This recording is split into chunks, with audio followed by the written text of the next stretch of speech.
देश भर में बढ़ते उद्योग की उपलब्धि, नई टेक्नोलॉजी के साथ हो रहे विकास कार्यों से हम एक नए माहौल के साथ अन्य देशों के मुकाबले तेजी से आगे बढ़ रहे हैं। लेकिन प्रकृति की देखरेख में हम बहुत पीछे रह गए हैं। हम लगातार औद्योगिक क्षेत्रों से निकलने वाले काले धुएं, निर्माण कार्यों के कारण पेड़ों की कटाई में इतने व्यस्त हो गए कि न स्वास्थ्य की ओर ध्यान दे पा रहे हैं और न ही पशु पक्षियों जानवरों की ओर। हमें हमारे साथ साथ पशु पक्षियों की भी चिंता करनी पड़ेगी। हालांकि इसको लेकर सरकार सजग है और देश भर के अलग अलग राज्यों, शहरों में जहां वन्य जीव जंतु का आना जाना ज्यादा है, वहां इको पार्क बना रहे हैं, जिससे पशु पक्षी का ध्यान रखा जा सके। साथ ही लोगों को पर्यावरण का महत्व, पशु पक्षी के महत्व के बारे में बताया जा सके। पशु विशेषज्ञ और वन विभाग के अधिकारियों के अनुसार उज्जैन जिले में उंडासा तालाब, साहिब खेड़ी, गंभीर डैम आदि क्षेत्रों में 500 से अधिक प्रवासी पक्षियों का डेरा रहता है। वहीं जानवरों की भी हलचल इन इलाकों में अधिकतर पानी होने के कारण बनी रहती है। ईटीवी भारत की टीम जब शहर से 9 किलोमीटर दूर उंडासा तालाब के समीप मक्सी रोड स्थित नौलखी इको टूरिज्म पार्क में पहुंची तो पार्क के हालात बद से बदतर मिले। साथ ही कुछ दूरी पर आसपास के इलाकों में कॉलोनी और इंडस्ट्रीज का भरमार है, जो पर्यावरण के लिए बेहद घातक है। पार्क और आसपास के घने जंगलों में रहने वाले जानवरों के लिए भी नुकसानदायक है। शायद यही वजह है कि पार्क में नीलगाय के अलावा कोई जानवर हमें देखने को नहीं मिला।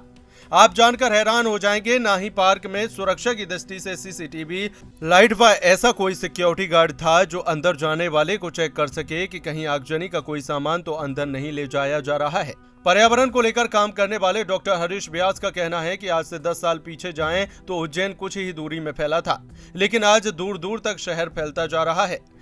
वहीं इसका मुख्य कारण है कि पेड़ों की कटाई कर अवैध कॉलोनियों को बसाना है, जिसके कारण अब निरंतर प्रदूषण अधिक मात्रा में फैलता जा रहा है, जिससे लोगों के स्वास्थ्य पर भी असर पड़ रहा है।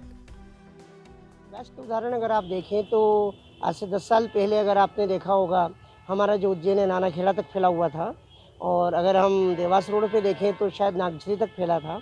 आज आपका नानाखेड़ा से निकल के करीब 5 किलोमीटर 6 किलोमीटर आगे तक कॉलोनी लगभग कट चुकी है। यही स्थिति अगर हम देवास गेट पे देखें तो कॉलोनी कट रही, और आप देखिए कि कॉलोनी कटती कैसे हैं।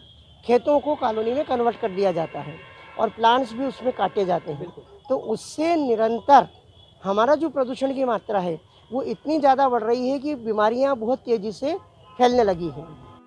वहीं पेड़ों की कटाई को लेकर डिविजनल फॉरेस्ट ऑफिसर नरेंद्र पंडावा का कहना है कि इको पार्क के आसपास जितनी भी नई कॉलोनियां बन रही हैं, उनमें पेड़ों की कटाई को लेकर हमारे पास कोई डाटा नहीं है और ज्यादा कुछ बता नहीं पाएंगे।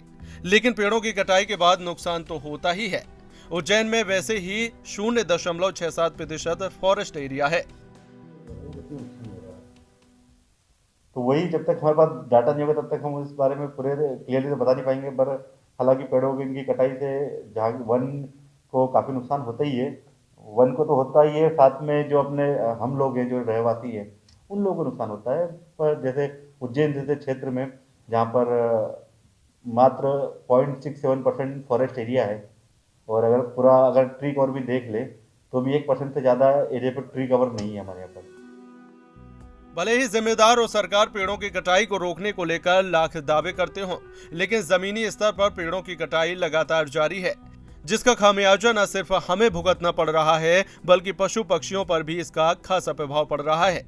ईटीवी भारत, उज्जैन, मध्य प्रदेश।